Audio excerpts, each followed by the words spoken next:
Hey girlies, it's Nevaeh and I'm here to sprinkle my thoughts on you girls. I just wanted to come and make a video about manifestation because this is a topic that I'm really interested in. I truly believe that I've manifested a lot of things in my own life. I've manifested things about my personality and who I am because I wanted to grow and become a better person, and I just put the deep work, intention, and thought to change for the better, and I'm constantly like growing for the better. And I think that within itself is a form of manifestation. If you set an intention to become something or to be somebody and then you start to live by that, that is manifestation. But I don't want to get too deep into how to manifest in this video. This video more so is going to be about different types of manifestations because I feel like a lot of people struggle with manifesting, and it's because they don't quite understand the difference in manifestations. I don't know if these words that I'm about to say have been coined by anybody else, but they're definitely like things that I've thought out because of my own journey and my own process of getting to where I am right now. My mind may change in the future, it may not, but I hope that this video is in service of you for where you're at in your journey right now. And if that is something you're interested in, keep watching. So I wanted to talk about two different forms of manifestation, and I would like to call them identity-based manifestations and outcome-based manifestations.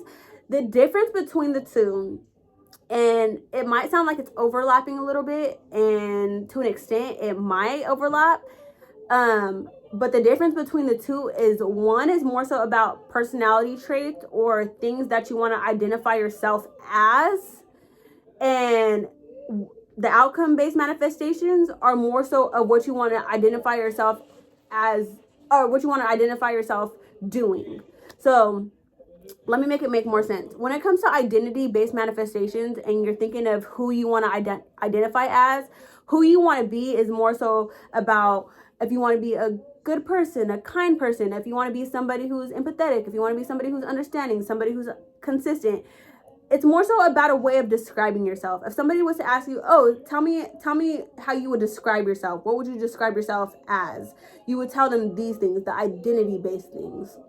When it comes to outcome-based manifestations, those are more so about things that you want to do or things that you want to pursue or things that you want to become. That's why I say it could kind of sound like it's overlapping, but let me break it down a little bit.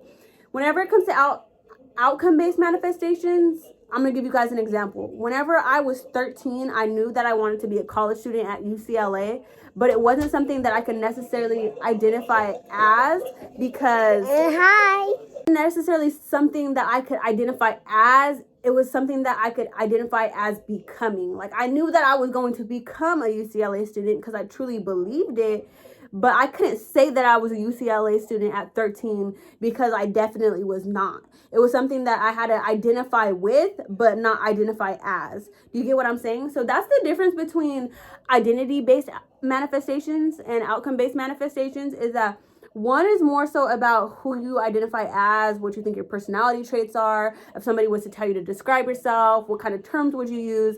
And then the outcome-based manifestations are just more so about what you identify with, who you want to become, what you plan on doing in the future, what you know you're going to do in the future, what you know you're going to become. And it's a little bit different. And the reason why I think knowing the difference is important is because sometimes you could be manifesting because people always tell you to say like, I am this, I am that. And although I think that that can be like a good way of manifesting, and I think if you're somebody who truly believes like those manifestations work for you, they're truly going to work for you. But for me, it was hard to adopt that belief that if I said I am a UCLA student at 13, I was going to be like, girl, you know you're not. You know exactly what school you're going to right now. You're going to Woodrow Wilson. Like, you're not a UCLA student. You're going to be. Do you get what I'm saying? So whenever you know the difference, it's a little bit easier for you to manifest the right way, so you don't sit there and feel like you're lying to yourself whenever you're doing outcome-based manifestations. Because I think outcome-based manifestations are the ones that people struggle with the most, because it sometimes feels like they cannot obtain what they cannot see, or they cannot obtain what reality has not showed them yet. And that is a false belief as well. Thinking that you cannot obtain what reality hasn't shown you yet is a false belief. But I think it's because we sometimes have a hard time differentiating the two. So yeah, this video, I don't want to go too deep, especially because I've already made a video about this. I cannot remember what I titled the video, but it was probably like a week or two ago. If you scroll down a little bit, you'll see the video. I talk about manifestation. But yes, I'm gonna make more videos about this. I might end up making episodes about it and like going way more into detail, but this one I just wanted to start just from the bottom, talking about what the difference is, because once you know what the difference is, I think you could learn to manifest in a way that would work for you. I hope this was of service to you. If it was, leave a comment below. Holla at your girl. Be real or be real.